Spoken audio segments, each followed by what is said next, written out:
এতিয়া আকৌ এইকেইটা কথা ক'বলৈও ভয় লাগে, মানুহে আকৌ বা কি কমেণ্ট কৰিব ঠিকনা নাই।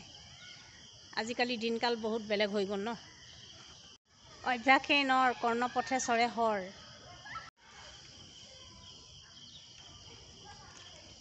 সঁচাকেই কিছুমান বাক্য মানিবলগীয়া কথা। অভ্যাস কৰিলে মানুহে কি কৰিব নোৱাৰে, বহুতবোৰ কৰিব পাৰে।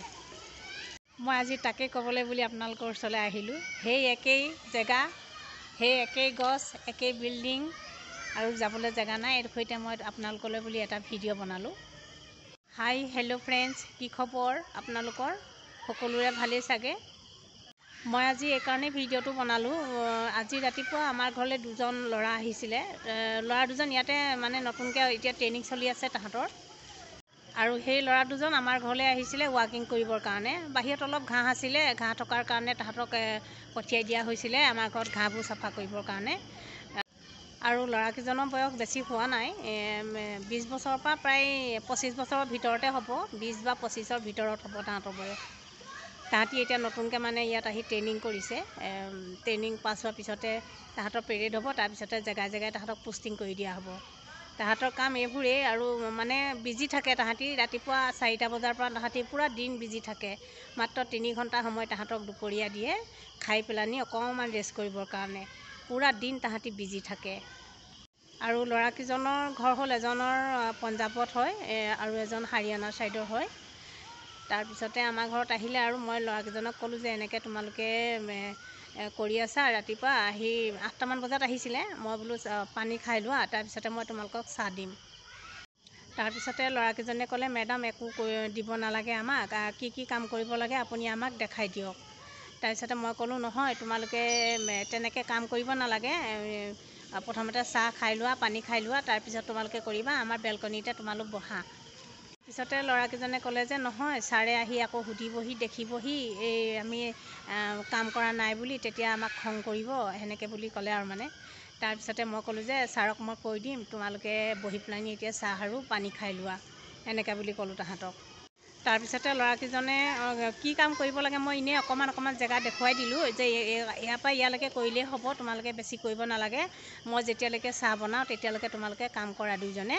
তাৰপিছতে চাহ খোৱাৰ পিছত তোমালোকে অকণমান কৰিলেও কৰিবা, নকৰিলেও নাই, তোমালোক যাব পাৰিবা, সেনেকৈ বুলি তাহাঁতক মই ক'লোঁ। তাৰপিছতে ল'ৰাকেইজনে মানে খুব দৌৰাদৌৰিকৈ কাম কৰিছে, মানে খুব লৰালৰিকৈ কাম কৰিছে। ইডোখৰ পৰা সিডোখৰলৈ সিহঁতি মানে দৌৰিয়ে গৈছে, মানে এনেকুৱাকৈ মানে জল্দি কাম কৰিছে। কেলৈ 9টা বজাৰ পৰা তাহাঁতৰ আকৌ এক্সামো আছে আৰু বহুত কিবাকিবি আছে তাহাঁতৰ কৰিবৰ কাৰণে। তাৰপিছতে মোৰ দেখি বেয়াও লাগিছে। মই কৈছোঁ তোমালোকে ইমান দৌৰাদৌৰিকৈ খোজ কিয় কাঢ়িছা, ইমান দৌৰি কাম কিয় কৰিছা, তোমালোকে লাহে লাহে কৰা, মই ছাৰে একো নকয়, মই কৈ দিম, এনেকৈ বুলি ক'লোঁ। তাৰপিছতে মানে ল'ৰাকেইজনে কৈছে আৰু যে মেডাম আমি খোজ কাঢ়িবলৈ পাহৰিয়ে গ'লোঁ, আমি সদায় দৌৰিয়ে খোজ কাঢ়োঁ, এনেকৈয়ে চলোঁ আমি। মোৰ শুনি খুব বেয়াও লাগিছে। সিহঁতি ইমান মানে কষ্ট কৰিছে চাকৰিটোৰ কাৰণে, ট্ৰেইনিংটো যেনে তেনে পাছ হৈ যাওক। অকণমান কিবা খেলি মেলি হ'লেও তাহাঁতক মানে খং কৰে বা কিবা এটাকে কৰে তাহাঁতক, আৰু পানিছমেণ্ট দিয়ে, সেনেকুৱা ধৰণৰ। ফৌজৰ চাকৰি আচলতে এনেকুৱাই, অকল সিহঁতি বুলিয়ে নহয়, সকলোকে এনেকুৱাই কৰে। তাকে কৈছোঁ, তাহাঁতি আমাৰ ল'ৰাহঁতৰ নিচিনাই সিমান বয়সৰে হ'ব, তথাপিতো তাহাঁতি আজি অভ্যাস কৰাৰ কাৰণে কি হোৱা নাই। ৰাতিপুৱা 4টাতে উঠি তেতিয়াৰ পৰাই তাহাঁতি ব্যস্ত হৈ থাকে পূৰা দিন। আমাৰ ল'ৰাহঁতে মোবাইল চাই, এনেকৈ গেম খেলি বা এনেকৈ কিবা কৰি টাইম পাছ কৰিছে। আচলতে চাকৰি নোহোৱাৰ কাৰণে চবেই এনেকৈয়ে কৰে। চাকৰি এটা বা কিবা এটা এনেকুৱা ধৰণৰ হ'লে চবেই ব্যস্ত হয়। মই এনেই কথাটো ক'বলৈ গৈছোঁ যে ইবোৰ ল'ৰাই যেনেকৈ এতিয়া খাইছে, শুইছে, ভালকৈ আছে, মোবাইল চাইছে বা কিবা এটাকে কৰিছে, কিন্তু এই ল'ৰাকেইটাও সেই বয়সৰে হয়। সিহঁতি আজি ইয়াত ভৰ্তি হোৱাৰ কাৰণে তাহাঁতৰ তাৰমানে জীৱনটোৱে সলনি হৈ গ'ল। তাহাঁতি আজি মানে খোজ কাঢ়িবলৈ পাহৰিলে, দৌৰিহে খোজ কাঢ়ে। এনেকুৱা এটা অৱস্থা তাহাঁতৰ। পিঠিত এটা সৰু বেগ আছে, তাহাঁতৰ চবৰে থাকে সৰু বেগটো।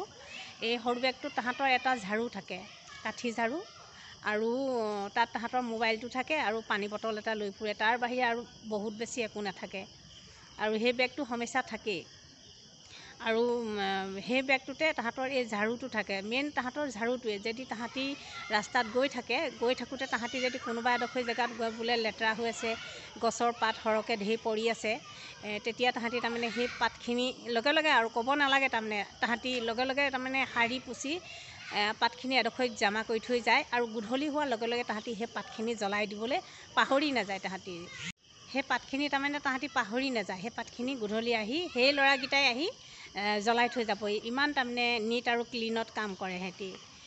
মানে তাহাঁতৰ অভ্যাসেই মানে সলনি হৈ গ'ল, মানে বহুত বেছি মানে ব্যস্ত হৈ গ'ল। এতিয়া ৰাতি তাহাঁতি 10টামান বজালৈকে ঘূৰিয়ে ফুৰিবলগীয়া হয়। 7টামান বজাত খাবলৈ যায়, তাৰপিছতে আহি আকৌ ডিউটি কৰিব, নিজৰ ক্লাছ আছে, ক্লাছৰ যোগাৰ কৰিব, পঢ়িব, কোনোবাই মিউজিক শিকিব। তাৰ কাৰণে ক'ত লাইট আছে তাত লাইটৰ পোহৰ বিচাৰি তাত বহি তাহাঁতি বহুত ৰাতিলৈকে নিজৰ সেইখিনি প্ৰেক্টিছ কৰি থাকে, মুখস্থ কৰি থাকে। মই এইটোকে ক'বলৈ বিচাৰিছোঁ, অভ্যাস কৰিলে মানুহৰ জীৱনত কি নহয়, কিন্তু এই যে ঠগি খোৱা বা মানুহক এনেই ধমকি দিয়া, ইটো কৰা সিটো কৰা, চুৰ কৰা, এইবোৰ নকৰি অকণমান কষ্ট কৰি জীৱনটো বনাবলৈ চেষ্টা কৰিলে বেছি ভাল হয়। সেই ল'ৰাকেইটাও সেই মানে ইমান এটা বিজি হৈছে। তাৰপিছতে ল'ৰাকেইটা মানে মই চাহ খোৱালোঁ, প্ৰথমতে পানী দিলোঁ, তাৰপিছতে চাহ খোৱালোঁ। তাৰপৰা মই ক'লোঁ যে তোমালোকে চিন্তা কৰিব নালাগে, ছাৰে একো নকয়, মই ছাৰক কৈ দিম, এইখিনিলৈকে চাফা কৰিছে, হ'ব, তাহাঁতি আৰু ঢেৰ কৰিব নালাগে বুলি পেলানি মই মোৰ হিচাপত মই ছাৰক মই কৈ পেলানি তোমালোকক একো নকয়, তোমালোকে চিন্তা কৰিব নালাগে বুলি তাহাঁতক ক'লোঁ। আৰু তাৰপিছতে ইয়াত আধা ঘণ্টামান থকাৰ পিছতে তাহাঁতি আকৌ সেই দৌৰি তাহাঁতি নিজৰ জেগালৈ গুচি গৈছেগৈ। কৈছে মেডাম আজি আমাৰ টেষ্ট আছে, টেষ্টৰ কাৰণে আমি প্ৰিপেয়াৰিং কৰিব লাগে, 15 মিনিট পাম আমি টেষ্টৰ কাৰণে। এই টেষ্টৰ কাৰণে আমি বোলে 15 মিনিট গৈ পেলাইনি এতিয়া কোনোবা এডোখৰ জেগাত ৰৈ আমি প্ৰেক্টিছ কৰোঁগৈ বোলে টেষ্টৰ কাৰণে। যিহেতু এতিয়া টেষ্ট চলি আছে, পেৰেডৰ প্ৰেক্টিছ হৈ আছে, এইটো মাহতে কিজানি 10 তাৰিখ 11 তাৰিখৰ পৰা তাহাঁতৰ মানে পাছিং পেৰেড আৰম্ভ হ'ব। এই পাছিং পেৰেডত তাহাঁতি পাছ হৈ গ'লে আৰু তাহাঁতি নিজৰ জেগাত পোষ্টিং কৰি দিব, তাহাঁতক নিজৰ জেগালৈ তাহাঁতি যাব পাৰিব। তেতিয়াৰ পৰা অকণমান আৰাম হ'ব। বাকী এটা বছৰ বিশেষকৈ 9টা মাহ বহুত বেছি কষ্ট কৰে। আৰু এই 9টা মাহত মানে যিমানেই শকত ল'ৰা নহওক বা ছোৱালীয়ে নহওক, চবেই তাৰমানে এটা লেভেলত হৈ যায়। মানে কোনো শকতো নহয়, কোনো ক্ষীণো নহয়। তাৰমানে আপোনালোকে দেখিছেনে 26 জানুৱাৰী বা 15 আগষ্টত পেৰেড কৰা মানুহবোৰক, কোনোবা এটা মানুহক আপোনালোকে শকত বা ক্ষীণ দেখিছেনে? চব একেই সমান লেভেলৰ মানুহ হয়, মানে কোনো ক্ষীণো নহয়, কোনো শকতো নহয়, চব সমান লেভেলৰ। তাহাঁতিবোৰ এনেকেই মানে লাগাতাৰ প্ৰেক্টিছ কৰি চবৰে গাৰ গঠন একেই হৈ যায়। বহুত কষ্ট কৰিবলগীয়া হয় সিহঁতি। সেই গতিকে মই এই কথাটো ক'বলৈ মানে বাধ্য হ'লোঁ যে কষ্ট বা অভ্যাস কৰিলে মানুহে কি কাম কৰিব নোৱাৰে, কিন্তু বেয়া কামবোৰ কৰাতকৈ অকণমান কষ্ট কৰি মানুহে সৎপথত চলাটোৱেই মেইন কথা। মোৰ এই ভিডিঅ'টো আপোনালোকৰ কেনেকুৱা লাগিলে এটা কমেণ্টত ভাল এটা কমেণ্ট কৰিব বুলি মই আশা কৰিলোঁ। তেতিয়াহ'লে মই আজিলৈ মোৰ ভিডিঅ'টো সামৰিলোঁ। এয়া আমাৰ জাবৰৰ গাড়ীখনো আহিলে, হৰণ বজাই আছে। এতিয়া গৈ মই জাবৰ পেলাবগৈ লাগিব, গাড়ীখন আহি পালেহিয়ে। তেতিয়াহ'লে আজিলৈ মোৰ ভিডিঅ'টো সামৰিলোঁ। সকলোকে এবাৰ নমস্কাৰ পুনৰবাৰ।